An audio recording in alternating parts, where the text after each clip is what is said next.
In this video, we will look at the draft constitution for the European Union and discussions on the role of religion in this context from the perspective of identity.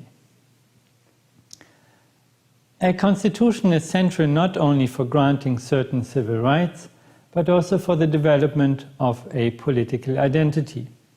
The philosopher Etienne Balibar has rightly pointed out that the symbols and the institutional frame are not the superstructure of a political identity, but they are its very core.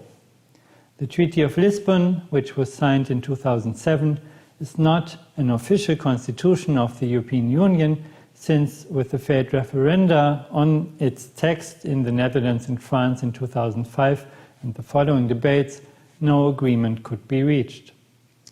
Although officially entitled Treaty on the Functioning of the Union, the Lisbon Treaty still includes most parts of the earlier document and can be considered a constitutional text.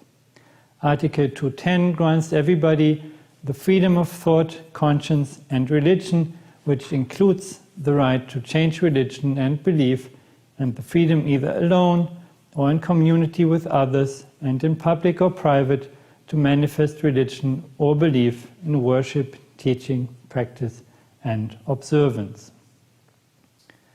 These provisions are along the lines of the Universal Declaration of Human Rights and were not disputed.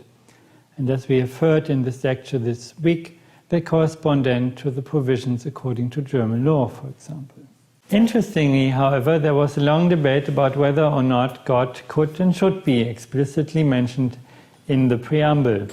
References were eventually not included, but it reads, drawing inspiration from the cultural, religious and humanist inheritance of Europe, from which have developed the universal values of the inviolable and inalienable rights of the human person, freedom, democracy, equality and the rule of law.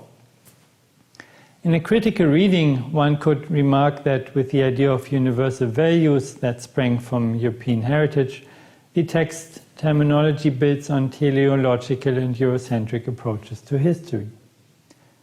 Regardless of how far one wants to take it with these kinds of conclusions here, it is at least understandable that in discussing the role of religion in the EU, a sociologist like José Casanova perceives secularization as part of the development of religion itself.